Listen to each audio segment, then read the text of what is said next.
우리 교회에 김종실 집사님이라고 계셨어요. 아시는 분도 계시고, 이 집사님은 대학생 때에는 노래를 잘해서 전국 가요제에서도 입상하고, 또 고려대학교 남학생이 그녀를 졸졸 따라다녔는데 왠지 촌스럽게 보여서 그 남자를 또 차버렸어요. 그래서 그 남자는 부산 앞바다에 가서 목숨을 스스로 끊었습니다. 근데 이 김 집사님이 결혼해가지고 사고로 뜨거운 물을 몸에 부어서 또 아이까지 낳을 수 없는 그런 지경이 되었었는데, 이혼의 아픔을 겪고, 제가 만났을 때는 40년 동안 정신질환 치료제 항우울제를 복용하고 있었습니다.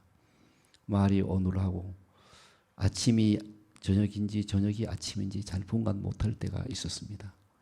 근데 우리 교회에 와서 설교를 들으면서 그리스도가 내 참 자아의 원형이 되신다라는 것을 영혼 깊이 깨닫게 되었다고 하였습니다.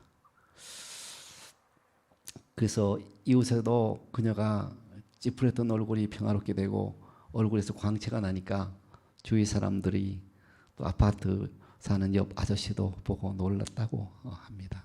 근데 그녀가 하루는 제게 전화를 했어요. 그 일기를 썼다면서 제게 일기를 읽어줬는데, 그 일기가 이랬어요. 이렇게 됩니다. 갑자기 생각이 든다. 그 껍데기로만 사는 것은 무엇인가? 부질없다는 생각이 든다. 이제는 참 나로 드러난다. 그 한 부분 일기. 예수님은 우리가 참 나로 살도록 이 땅에 오셨습니다.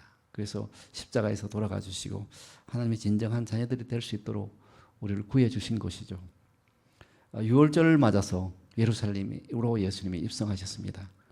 그 명절에 예배하러 올라온 사람 중에 헬라인 몇이 있었는데, 이들은 아마도 예수님이 죽은 나사로도 직접 살리는 것을 보았거나 혹은 들었을 것입니다. 그래서 예수님이 명절에 올라왔으니 나도 여관의 요장을 풀었으니 이제 예수님을 직접 만나봐야 되겠다 하고 헬라인 몇 사람이 헬라 말로 된 이름을 가진 빌립에게 갔어요. 빌립은 또 그런 사람을 돕기를 좋아하는 성품이었던 것 같아요.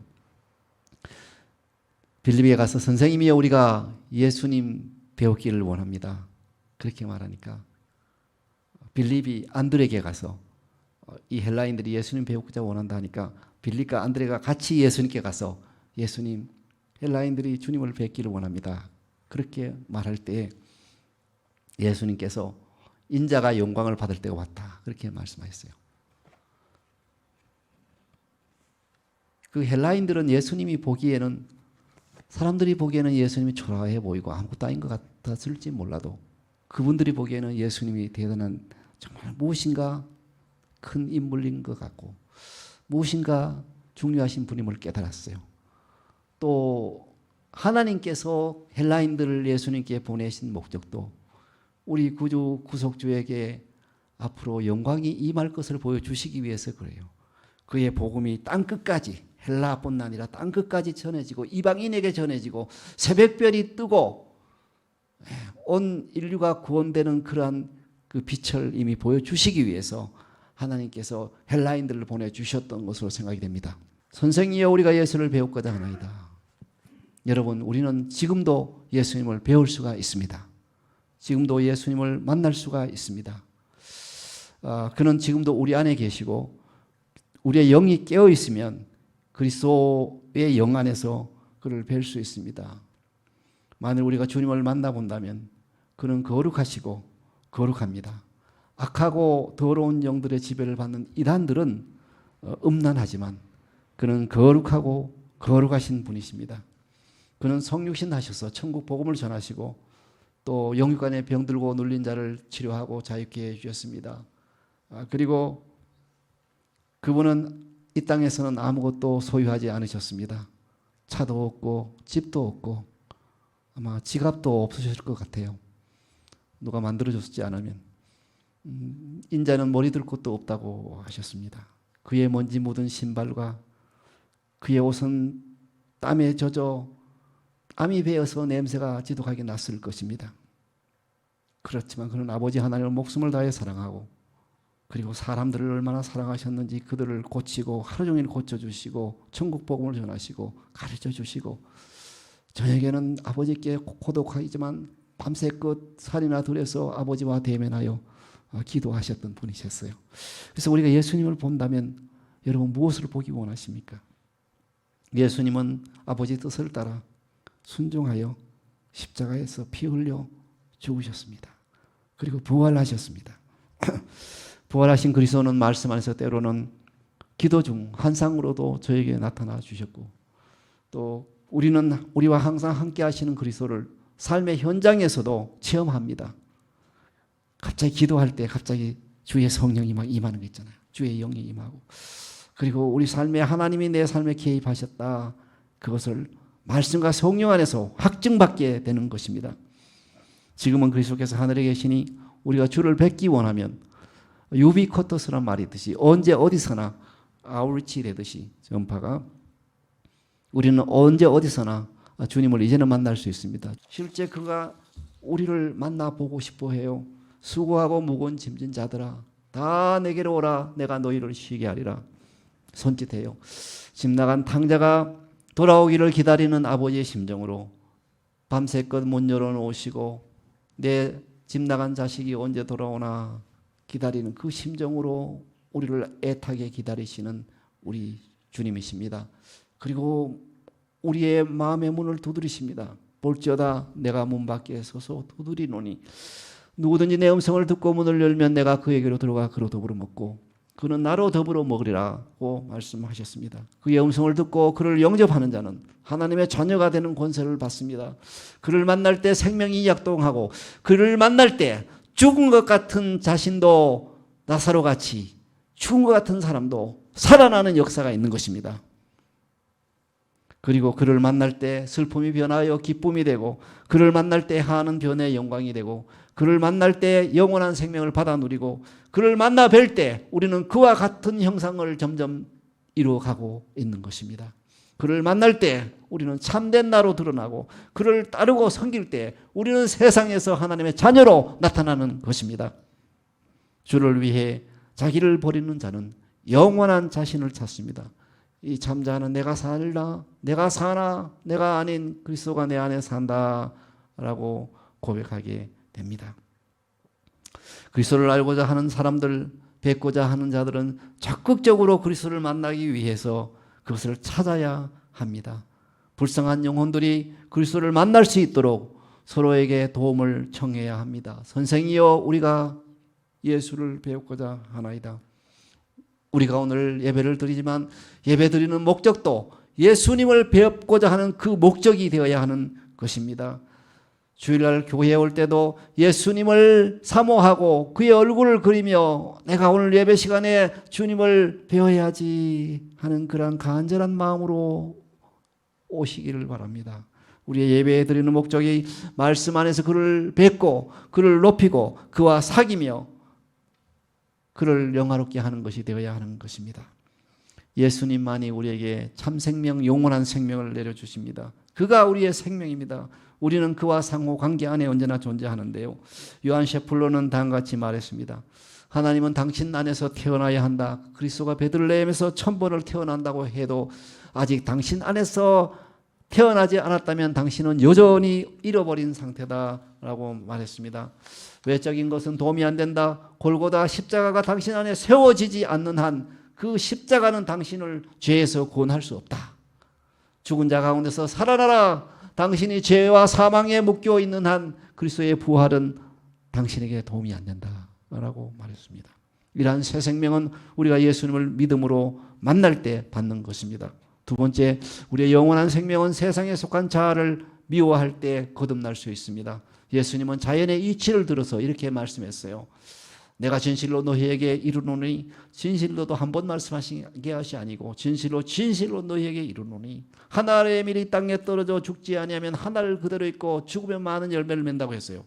우리가 땅에 밀알을 심으면 죽어야 새싹이 돋고 열매를 맺습니다. 죽은 척하면 새싹이 돋아나지가 않습니다. 이와 같이 십자가의 예수님은 죽으심으로 우리에게 영원한 생명을 주셨습니다. 우리는 죽음을 지나서 영원한 생명에 이르는 것입니다.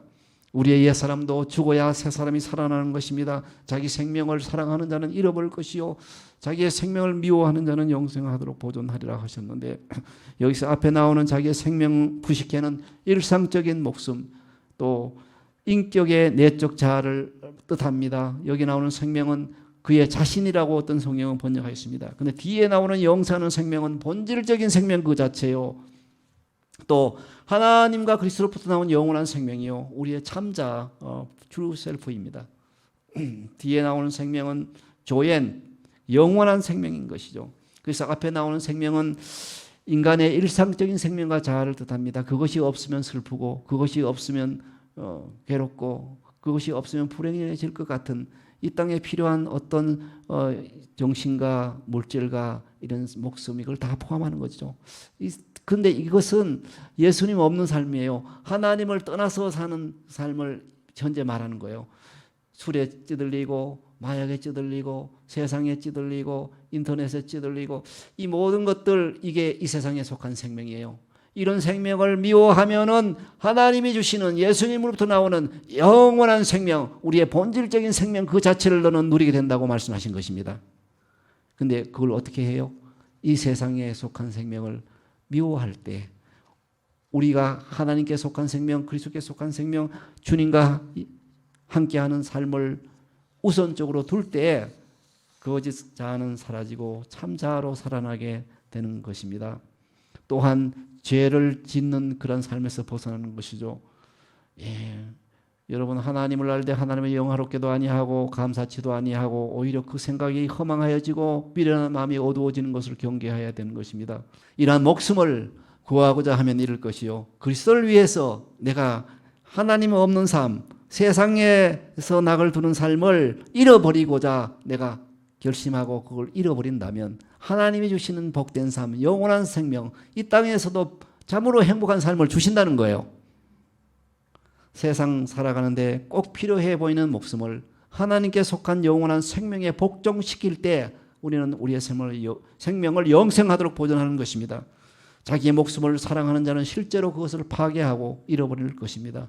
그러나 세상에 속한 자기 목숨을 미워하면 영원한 생명을 보존하게 되는 것입니다. 그리스도께 속한 우리의 생명이 흘러나오기 위해서 옛자가 완전히 죽어져야 합니다. 죽은 옛 생명이 꿈틀거리고 있는, 살아있는 듯 행동해서는 안 되죠. 옥합이 깨어져야 향유가 흘러나오듯 속 사람을 싸고 있던 옛자가 깨질 때 우리 속에 있는 참된 사람이 흘러나오는 것입니다. 우리의 영원한 자아는 늘 하나님을 대면하고 그와의 관계 안에 있습니다. 그래서 다윗은 내가 항상 여호와를 내 우편에 모시며 그가 내 우편에 계심으로 내가 흔들리지 아니한다, 내가 요동하지 아니한다라고 말했습니다. 그리스도가 생명인 우리의 참자는 항상 그리스도를 뵈며 삽니다. 세 번째, 마지막으로 영원한 생명을 받은 자는 그리스도를 따르고 섬기는 자가 됩니다. 여러분, 언제 가장 행복하세요? 여러분 살아가면서 언제 가장 행복해요? 저는 여러분과 함께 하나님을 이렇게 예배하는 시간이 가장 행복해요. 저는 예수님이 시작하신 사역, 천국 복음을 전파하고 또 질병에 걸린 병든 사람, 고난받는 사람을 도와서 자유케 하고 건강케 하는 것을 기뻐하고요. 저는 가르치는 것을 좋아해요. 그때 행복해요. 왜냐하면 예수님이 시작하신 일을 하기 때문에 그래요. 여러분, 언제 가장 행복하십니까? 주님 계시는 곳, 주님을 따르는 것이 가장 행복합니다. 요한복음 12장 26절에 사람이 나를 섬기려면 나를 따르라. 나 있는 곳에 나를 섬기는 자도 거기 있으리니 사람이 나를 섬기면 내 아버지께서 그를 귀히 여기시리라.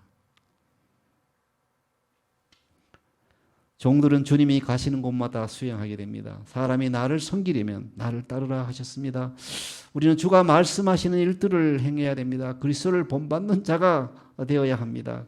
예수님이 걸어가신 대로 우리도 걸어가야 되고요. 그의 뜻과 성령을 쫓아 살아가야 되는 것입니다. 잠언 27장 18절에 무화과 나무를 지키는 자는 그 과실을 먹고 자기 주인에게 시중 드는 자는 영화를 얻느니라. 하나님, 예수님을 섬기는 사람은 하나님이 그를 귀히 여기신다는 거예요. 제가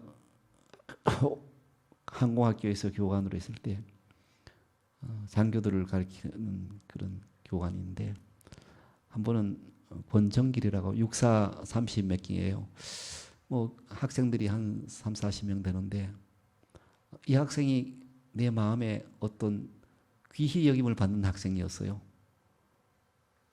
그래서 시험을 봤는데 시험 문제 점수를 많이 빼가는 거기서 한 문제를 틀린 거예요. 그래서 내가 고심해가지고 시험 채점 배율을 내가 다시 바꾸었어요. 그 문제 시험을 틀려도 좀 적게 마이너스 되도록. 제가 말씀드리고 싶은 것은 예수님을 섬기면 하나님께서 저를 귀히 여기신다는 거예요. 어떻게 해서든지 저도 뭐 처음 만나는 그 학생을 잘 되게 하려고 그냥 내 마음에 들었다고 잘 되게 하려는 그런 마음이 있는데 하나님께서 예수님을 섬기는 자들을 버리시겠습니까? 예수님을 섬기면 하나님께서 너가 나에게 행했다. 나에게 한 것이다.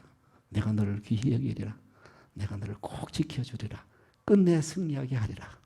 말씀해 주시는 거예요. 이제 새로운 한 주를 살아갑니다. 이 한 주는 지난주와는 다르게 했으면 살아갑시다. 예수님을 뵙고자 하는 마음, 예수님을 뵈면서 살아갑시다.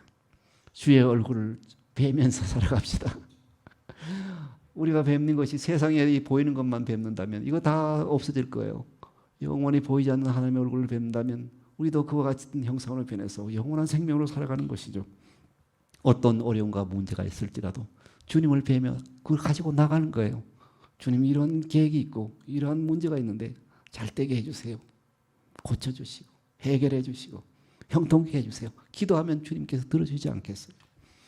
나사로 같이 죽었을지라도 나사로 같이 내 삶과 내 관계와 내 건강이 별로 싱싱하지 못하고 죽은 것 같을지라도 부활이요 생명인 그리스도를 만나면 그로 인해서 우리가 생명받고 건강케 되고 평강의 길로 의의 길로 생명의 길로 가게 된다는 것입니다. 이러한 삶을 이 새 한 주에 살아갑시다.